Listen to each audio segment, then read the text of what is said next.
उस शख्स को बचाने की कोशिशें तो बहुत हुई, उसके गुनाहों के खिलाफ तमाम सबूत सामने थे। 5000 पन्नों की चार्जशीट, एसआईटी की रिपोर्ट, रिटायर्ड जज की जांच कमेटी की रिपोर्ट, दर्जनों गवाह, वो चश्मदीद जिन्होंने उस शख्स के गुनाहों को अपनी आंखों से देखा था। इन सब के बावजूद उसे जमानत मिल गई। वो आजाद घूम रहा था, वो जनता दरबार लगा रहा था, वो अपने इलाके में पूरी हनक के साथ एक बार फिर से उसी तरह से विचरण कर रहा था जैसे सलाखों के पीछे जाने से पहले था। लेकिन आज सुप्रीम कोर्ट के एक फैसले से थोड़ी उम्मीद जगी है। जब सुप्रीम कोर्ट ने कहा कि उस शख्स को फिर से सलाखों के पीछे भेजा जाए, 1 सप्ताह के भीतर वो सरेंडर करे और हाईकोर्ट एक बार फिर से उसकी जमानत पर सुनवाई करे, पूरे मामले को देखे और परखे, साथ में ये कि हाईकोर्ट के वो जज जिन्होंने उस शख्स को जमानत दी थी वो इस मामले की सुनवाई नहीं करे। क्या मामला है, कौन है वो शख्स, आप समझ चुके होंगे। हम बात कर रहे हैं आशीष मिश्रा और मोनू की।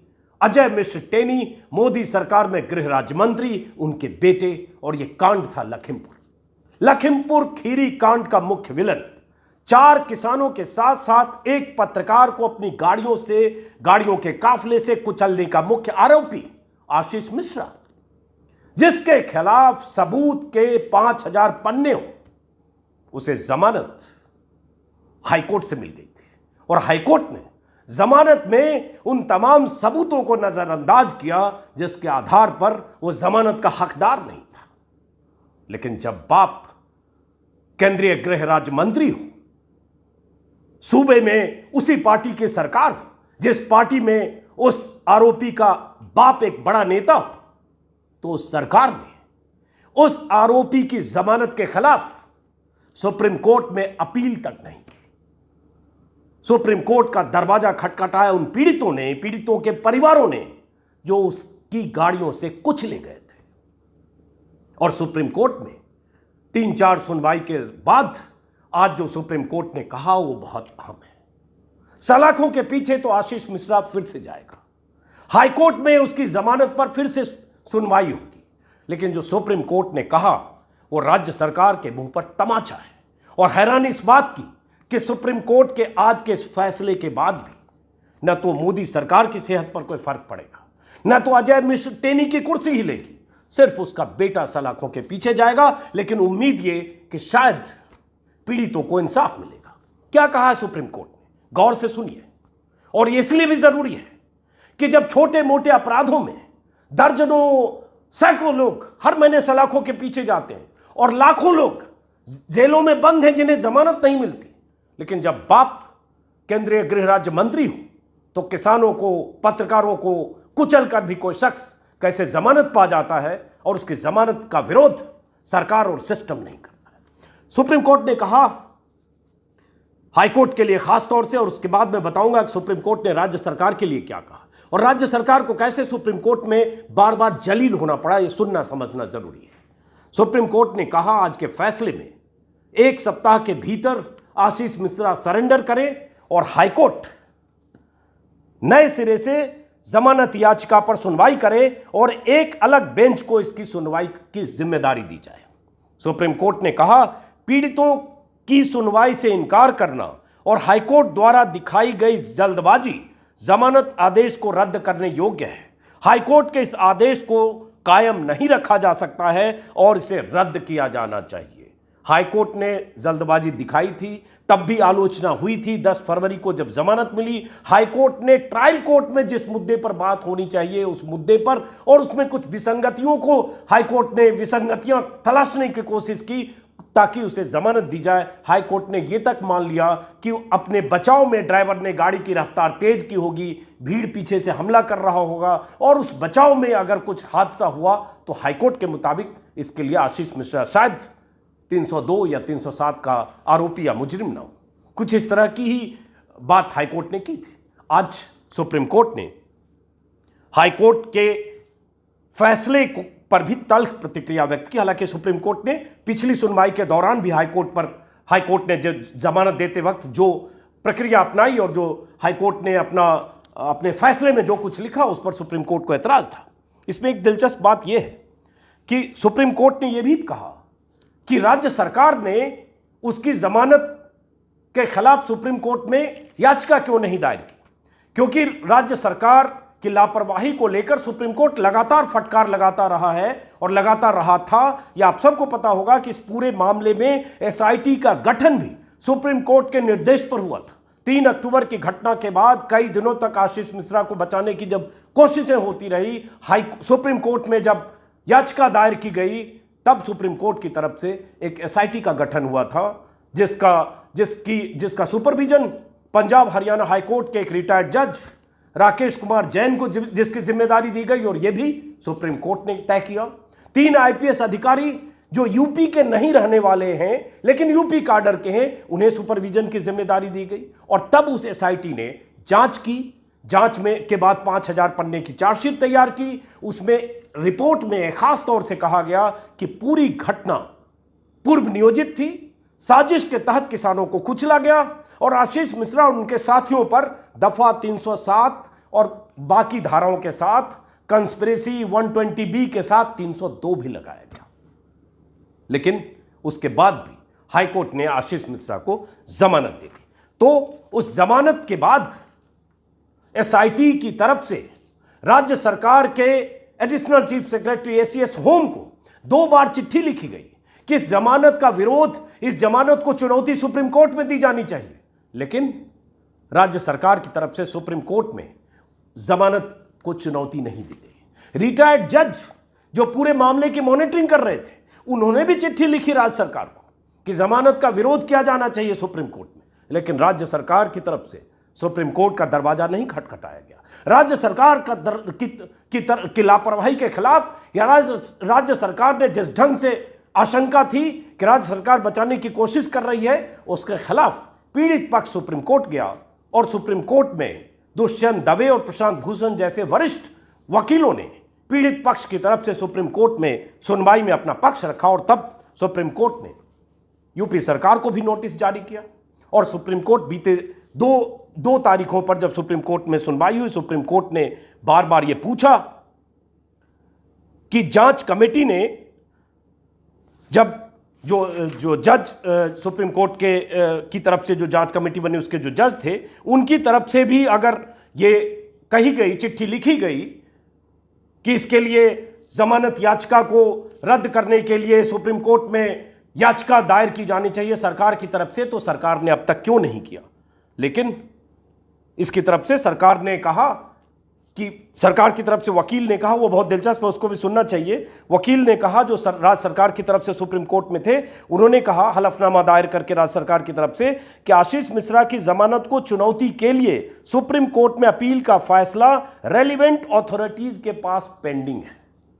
मतलब वो शख्स जो कुचलने का आरोपी है, जिसके खिलाफ 5000 पन्नों की चार्जशीट है, वो शख्स जमानत पर 10 फरवरी के बाद से बाहर है, और उसके बाद उसकी जमानत के खिलाफ सुप्रीम कोर्ट का दरवाजा खटखटाने की जो अपील होनी चाहिए वो पेंडिंग है उन अथॉरिटीज के पास जो राज्य सरकार के नौकरशाह है। जबकि होना ही चाहिए था, जैसे उसे जमानत मिली तुरंत सुप्रीम कोर्ट का दरवाजा राज्य सरकार को खटखटाना चाहिए। लेकिन आप समझ सकते हैं इसका मकसद क्या था, आशीष मिश्रा को बचाना और बचाए रखना। और यह मंशा बार बार एक्सपोज हुई है। सुप्रीम कोर्ट का हंटर न चला होता तो आशीष मिश्रा शायद वो 4 महीने के लिए जो सलाखों के पीछे रहा वो भी नहीं रहता। खैर, इसमें बहुत सारी चीजें मैं देख रहा था जो सुप्रीम कोर्ट ने आज कहा है। उसी में जैसे सुप्रीम कोर्ट में जब सुनवाई के दौरान जो याचिकाकर्ता की तरफ से जो वकील थे दुष्यंत दवे, उन्होंने ये भी कहा कि हाईकोर्ट ने एसआईटी की रिपोर्ट के साथ साथ चार्जशीट को भी नजरअंदाज किया। 5000 पन्नों की चार्जशीट में आशीष मिश्रा को मुख्य आरोपी तो बनाया ही गया, हत्या की कोशिश और ऐसी तमाम धाराएं थी, लेकिन इन तमाम चीजों को हाईकोर्ट ने नजरअंदाज किया। अब यहां हाईकोर्ट की मंशा पर संदेह सुप्रीम कोर्ट के उस निर्देश से भी निकलता है जब सुप्रीम कोर्ट कहता है कि दूसरी बेंच बनाई जाए और वो जज सुनवाई ना करें जिस जज ने जमानत दी थी। हाईकोर्ट ने कहा, हमारा मानना है कि पीड़ितों को ठीक से सुनवाई का अवसर दिया ही नहीं गया। उसके बाद अब अगली सुनवाई होनी है, लेकिन फिलहाल आशीष मिश्रा सलाखों के पीछे जाएगा। अगर इस पूरे मामले को अगर जब से 3 अक्टूबर से जब से घटना हुई है तब से आप लगातार अगर देखेंगे और बीते चुनाव के बाद खास तौर से, चूंकि जमानत के बाद वो अपने इलाके में आशीष मिश्रा घूम रहा है। कुछ तस्वीरें मैंने देखी उसके ट्विटर पर जिसमें वो जनता दरबार लगा रहा है। जनता दरबार लगाते हुए आशीष मिश्रा अपने ट्विटर पर लिख रहा है, जनता दरबार लगाकर लोगों की समस्याओं का मौके पर निस्तारण किया, जय श्री राम, और बीजेपी फॉर इंडिया और बीजेपी फॉर यूपी को टैग भी कर रहा है। एक आरोपी जिसके खिलाफ चार्जशीट है, बार बार रिपीट कर रहा हूं, वो खुला घूम रहा है, वो जनता दरबार लगा रहा है, उसका बाप इलाके में जो घूमता है या जो प्रचार करता है या पार्टी के कार्यक्रमों में या सरकारी कार्यक्रमों में जो हिस्सा लेता है शब्द का इस्तेमाल कर रहा हूं, सम्मान मेरे दिल में बचा नहीं अजय मिश्र टेनी के लिए, उसका भी प्रचार प्रसार कर रहा है। और राज्य सरकार को लगता नहीं है कि सरकार इस शख्स की जमानत के खिलाफ सुप्रीम कोर्ट का दरवाजा खटखटाना चाहिए।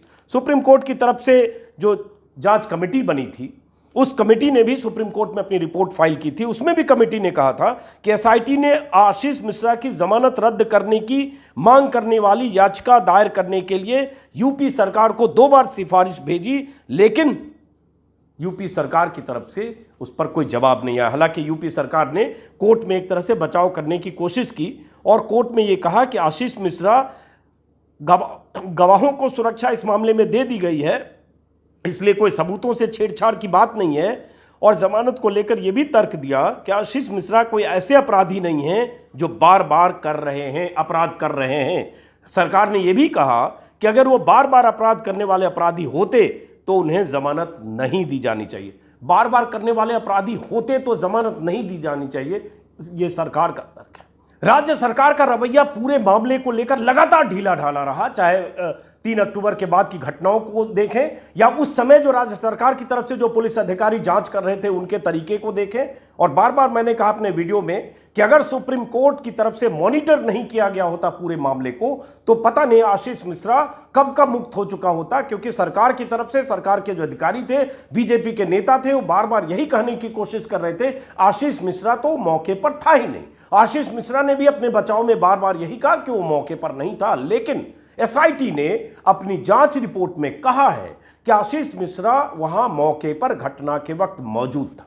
और एसआईटी की जांच रिपोर्ट इस बात की तस्दीक करती है कि किस ढंग से प्री प्लान्ड करके उसके बाद उस घटना को अंजाम दिया गया। लेकिन हाईकोर्ट ने इन तमाम मामलों की अनदेखी की, जिसको सुप्रीम कोर्ट ने 2 बार सुनवाई के दौरान कहा है कि हाईकोर्ट ने तथ्यों की अनदेखी की और ये नाराजगी हाईकोर्ट के फैसले को लेकर सुप्रीम कोर्ट की झलकी भी। अब देखना है कि अब सलाखों के पीछे तो आशीष मिश्रा जाएगा, लेकिन यहां से ये केस किस तरफ जाता है, क्योंकि इसमें आप सबको पता होगा, ये भी मैंने पहले वीडियो में कई बार कहा है कि गवाहों को धमकाना या पुलिस बयान लेने के प्रति पुलिस की लापरवाही, सुप्रीम कोर्ट की बार बार सुप्रीम कोर्ट के फटकार के बाद पुलिस ने उन चश्मदीदों को बयान लिए थे जो चश्मदीद वहां मौके पर थे। सुप्रीम कोर्ट ने मुझे लगता है सुनवाई के दौरान एक बार यह भी कहा था कि वहां 5000 लोग हैं और आपको चश्मदीद नहीं मिल रहे हैं, और तब सुप्रीम कोर्ट की उस डांट के बाद पुलिस ने तेजी से जांच पड़ताल में रफ्तार बढ़ाई और चश्मदीदों से बयान दर्ज किए।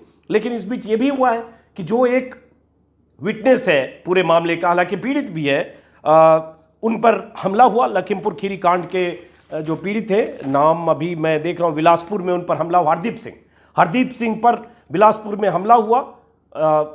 किसी अज्ञात 4-5 लोगों ने उन्हें धमकाया, उनके साथ मारपीट की और साथ में गोली मारने की धमकी दी कि अगर लखीमपुर खीरी कांड में तुम गवाही दोगे तो गोली मार देंगे। इस तरह की घटनाएं, गवाहों को धमकाने, प्रताड़ित करने, पीड़ित करने या उन्हें चेतावनी देने की घटनाएं लगातार हो रही हैं। हालांकि राज्य सरकार ने सुप्रीम कोर्ट को इस बात का भरोसा दिया है कि गवाहों को सुरक्षा दी गई। फिलहाल अब मुद्दा यह है कि अजय मिश्र टेनी अपनी कुर्सी पर आज भी कायम है।